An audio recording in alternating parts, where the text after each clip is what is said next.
छत्तीसगढ़ की जहां पर हो गया है दिव्यांगों के नाम पर बड़ा घोटाला। आमतौर पर दिव्यांगों से सबकी सहानुभूति होती है, सरकार भी उनके लिए योजनाएं बनाती है, पर ऐसे भी लोग हैं जो इन दिव्यांगों की मजबूरी का फ़ायदा उठाते हैं, सरकारी योजनाओं का की बंदरबाट करते हैं। सरकार इन्हें फ़ायदा पहुंचाने के लिए योजना तो बना देती है, पर बीच में ये बिचौलिए उन योजनाओं को ही गायब कर देते हैं। तो मूल रूप से जिनके लिए योजनाएं बनाई गई हैं, जिनको इसका फ़ायदा होना चाहिए, वो नहीं हो पाता। और ऐसा ही हुआ है छत्तीसगढ़ में, जहां पर हाई कोर्ट के निर्देश के बाद ये बड़ा घोटाला सामने आया है, जिसमें 1,000 करोड़ रुपए संगठित रूप से डकार लिए हैं नेता और नौकरशाहों ने।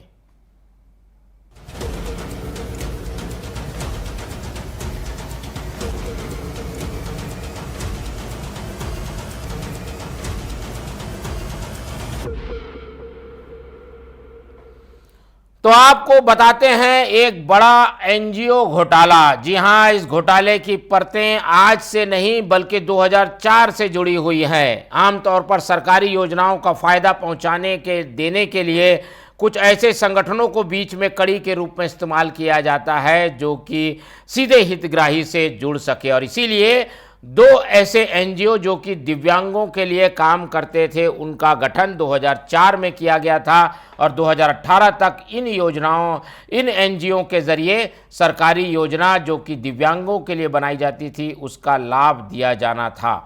लेकिन अब चौंकाने वाला तथ्य सूचना के अधिकार में सामने आया।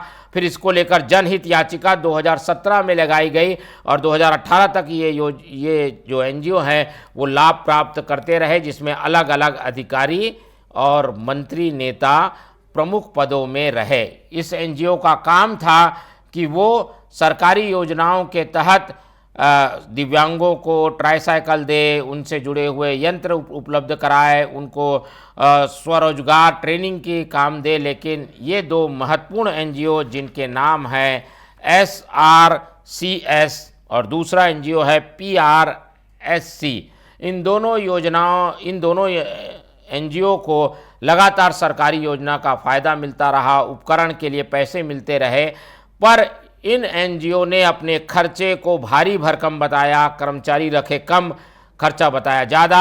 और कई बार स्थिति ये हुई कि कुछ कर्मचारी के नाम दो दो बार लिखकर पैसे निकाल लिए गए। अब इस पूरे मामले में हाई कोर्ट का फैसला आया है, क्योंकि सूचना के अधिकार से जो तथ्य आए थे उन्हें कोर्ट ने सही माना है। और ऐसे में इस पूरे मामले की सीबीआई जांच की अनुशंसा कर दी गई है। अब सीबीआई इस पूरे घोटाले की जांच करेगी, लेकिन अब इसके जद में वो लोग आ गए हैं जो बड़े नाम छत्तीसगढ़ के माने जाते हैं, जिसमें पूर्व मंत्री का भी नाम है, वर्तमान की विधायक का नाम है, पूर्व मुख्य सचिवों का नाम है। तो कुछ ऐसे लोग जो कि इस एनजीओ के जरिए वारे न्यारे कर रहे थे, वो अब बच नहीं पाएंगे। सूचना के अधिकार में यह तथ्य मिला है कि ये एनजीओ मौजूद ही नहीं, केवल कागज में ये एनजीओ चलता है। उपकरणों के नाम पर दिव्यांगों को दिए जाने वाले पैसे इस एनजीओ को मिलते थे, पर इस एनजीओ ने वहां इसे खर्च ही नहीं किया। इस तरीके से एक बड़ा लंबा चौड़ा घोटाला, जिसमें एक मंत्री, दो मुख्य सचिव और एक अतिरिक्त मुख्य सचिव के साथ 3 सचिव और अन्य सरकारी कर्मचारी शामिल बताए जा रहे हैं।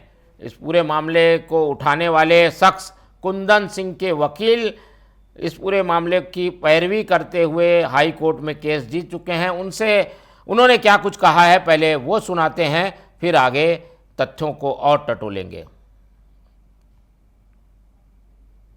ग्रेड 2 में उसकी तनख्वाह पहले से ही निकाली जा रही है और ये सारी चीजें ऑनलाइन नहीं आ रही थी, उसको सिर्फ कैश में सारी चीजें निकाली जा रही थी। दूसरा ये, फिर उसने आरटीआई से निकाला, पता चला कि उसके जैसे पूरे डिपार्टमेंट, जैसे फर्जी मस्टर रोल होता है, इन लोग पूरा फर्जी डिपार्टमेंट और हॉस्पिटल चला रहे हैं। जिस हॉस्पिटल में कृत्रिम अंग बनाने थे, वहाँ पे जो डॉक्टर्स थे उनकी कभी भर्ती नहीं हुई, जो वहाँ पे कर्मचारी थी उनकी भी भर्ती नहीं हुई, बट उनका पैसा दिखा के, उनका पूरा लिस्ट दिखा के उसमें से पैसे निकाले जा रहे थे। तो आपने सुना, ये देवर्षि ठाकुर हैं जो कि इस पूरे मामले को हाई कोर्ट में लेकर गए, केस जीता। अब कोर्ट ने भी माना है कि ये संगठित रूप से किया गया अपराध है, घोटाला है जिसकी जांच की ज़रूरत है, और इसीलिए अब सीबीआई की एंट्री हो गई है इस घोटाले में। और जैसे ही ये पूरा मामला सामने आया है उसके बाद राजनीतिक हलचलें भी तेज हो गई है। राजनीतिक प्रतिक्रियाएं क्या हैं वो भी आपको सुनाते हैं। तो हाई कोर्ट के आदेश पे जांच हो रही है। दूसरी बात, केदार गुप्ता को थोड़ा अपने ज्ञान में वृद्धि करना चाहिए। सारे के सारे रिटायर हो चुके हैं और सीबीआई इसकी जांच करेगी। और जब ये घोटाले हो रहे थे तब इनको संरक्षण कौन दिया? तब इनको बड़े बड़े पदों पर नियुक्ति किसने दिया? भारतीय जनता पार्टी किसका जवाब देगी? देखिए, निश्चित रूप से बहुत ही दुखद पहलू है। जो निशक्त जनों की राशि थी उस पर बंदर बांट की, उस पर भ्रष्टाचार किया, मुझे ऐसा लगता है। और ऐसे बड़े अधिकारी जिन्हें आईएएस हम कहते हैं, जिन्हें बड़े सम्मान से देखते हैं, जिनके ऊपर बड़ी जिम्मेदारी होती है समाज की, देश की, राष्ट्र की, अगर हाईकोर्ट ने यह निर्देश दिया है तो मुझे ऐसा लगता है कि बड़ी शर्मिंदगी का विषय है। उन्हें तो सरेंडर होकर जांच में सहयोग करना चाहिए। और मैं फिर से कहूंगा, ये विष्णुदेव साय की भाजपा सरकार है, कोई नहीं बख्शे जाएंगे। सख्ती से जांच होगी और न्याय मिलेगा निशक्त जनों के उस धन का जिनकी बंदर बाट हुई है। 15 साल के रमन सरकार के दौरान प्रदेश में किस प्रकार से भ्रष्टाचार हुआ था, कमीशन खोरी हुआ था, गरीबों के योजनाओं के पैसा में डाका डाला था, उसका ये उदाहरण है। उस दौरान जो महिला बाल विकास विभाग के मंत्री थी रेणुका चौधरी जी, उसके कार्यकाल के दौरान निशक्त जनों के लिए जो 1000 करोड़ रुपये खर्च किए जाना था, उस पर किस प्रकार से भ्रष्टाचार हुआ है, जिसकी जांच के आदेश कोर्ट ने दिया है। सीबीआई इसकी जांच करेगी। हाई कोर्ट के तो आपने सुना, राजनीतिक प्रतिक्रियाओं में तो सरकार घिरती हुई नजर आ रही है। हालांकि ये पूरा मामला 2004 से 2018 तक का है, क्योंकि इस पूरे मामले की शिकायत और जनहित याचिका 2017 में लगाई गई और 2019 में इन दोनों विवादित एनजीओ को बंद कर दिया गया। अब 17 साल में ऑडिट नहीं हो पाया है, इसलिए तथ्य सामने नहीं आए हैं, लेकिन आरोप से लग रहा है कि कुछ ना कुछ गड़बड़ तो हुई है, और इसीलिए अब सीबीआई इस पूरे मामले की जांच करेगी। एक टेंटेटिव अमाउंट जो सामने आया है वो 1000 करोड़ के घोटाले का है। इसमें मूल रूप से एनजीओ को इसलिए पैसे दिए जाते थे ताकि वो उपकरण दिव्यांगों को उपलब्ध कराए, उनको ट्रेनिंग दे, उनके लिए एक तरीके से स्वास्थ्य सुविधाएं मुहैया कराए, डॉक्टरों की नियुक्ति करे। लेकिन इन सब के लिए खर्च तो पैसे हो गए, लेकिन दिव्यांगों को कुछ नहीं मिला, और यही एक बड़ा घोटाला है। इस पूरे मामले में हम बात करने के लिए पहले रुक कर लेते हैं देवाशीष ठाकुर, जो कि इस पूरी खबर को उठाने वाले कुंदन सिंह ठाकुर के वकील हैं। देवाशीष ठाकुर हमारे साथ जुड़ रहे हैं, जो कि कुंदन सिंह ठाकुर के वकील हैं। कुंदन सिंह ठाकुर खुद का एक एनजीओ चलाते हैं जो कि दिव्यांगों से संबंधित है।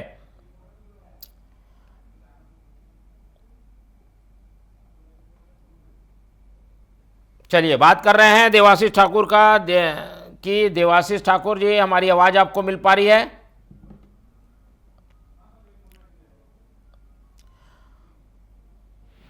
ठीक है, देवाशीष ठाकुर जी, मेरी आवाज़ आपको मिल रही है?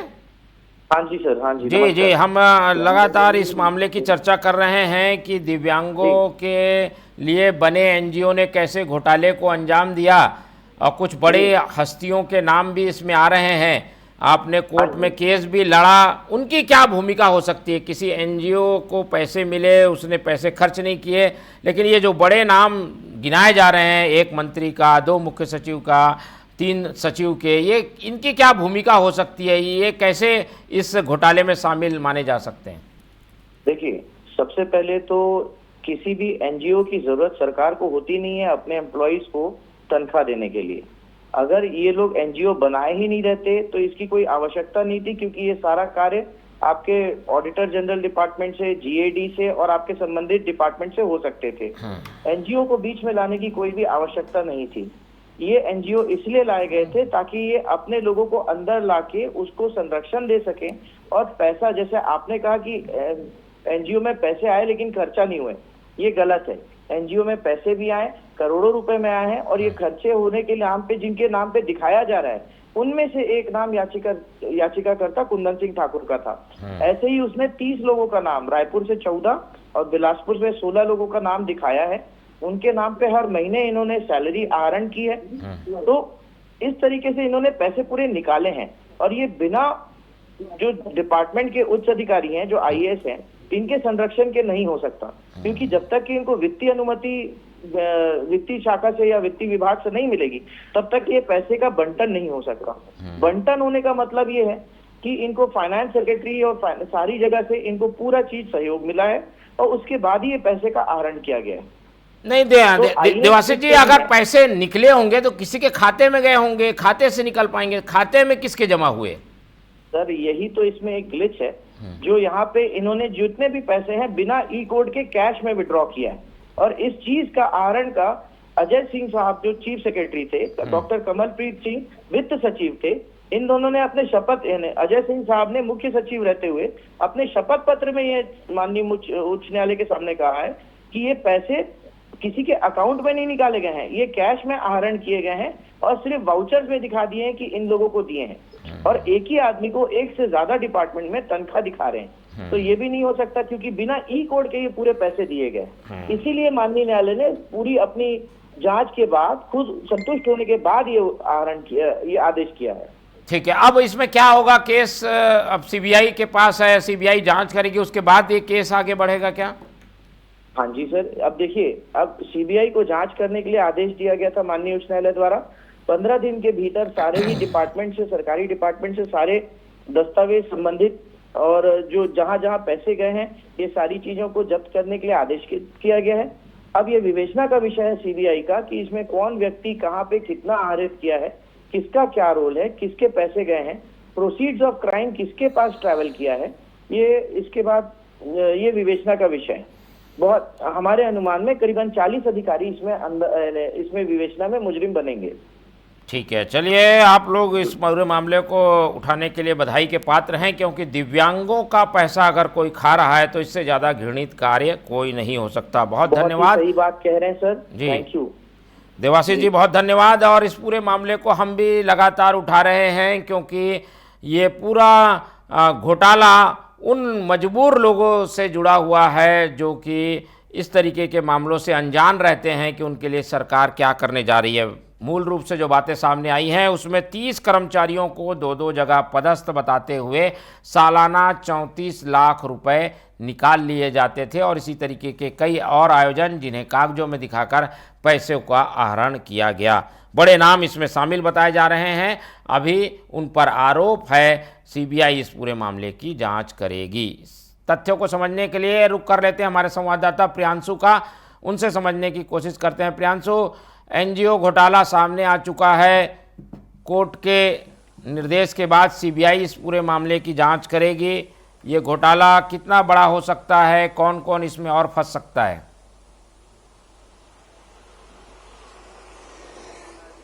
बिल्कुल, देखिए जिस तरीके से शुरुआती जो जानकारी निकलकर सामने आई है उसमें 2004 की ये पूरी घटना है और उसके बाद तकरीबन 2017-18 तक ये पूरा जो लेन देन रहा है, जो भ्रष्टाचार हुआ है एनजीओ के नाम पर, उसमें बहुत सारी चीजें निकलकर सामने आई हैं। लेकिन जो सबसे बड़ी बात है कि मंत्री और जो आईएएस है वो मिलकर उन्होंने बिना समाज कल्याण विभाग के मान्यता के केंद्र और राज्य सरकार की योजनाओं के तहत जो एनजीओ के खाते में करोड़ों रुपए ट्रांसफर किए बिना समाज कल्याण विभाग की मान्यता के। और उसके साथ ही साथ यह भी प्रावधान है कि कोई भी सरकारी कर्मचारी एनजीओ का मेंबर नहीं हो सकता, ये पूरी तरह से अवैध है। लेकिन मंत्री के साथ अधिकारियों ने मिलकर संस्था बनाई और एनजीओ बनने के 45 दिन में चुनाव की प्रक्रिया है, लेकिन 17 साल तक कोई चुनाव नहीं हुआ, प्रबंधन कारिणी की कोई बैठक नहीं हुई, इसका कोई ऑडिट भी नहीं कराया गया इस पूरे एनजीओ का।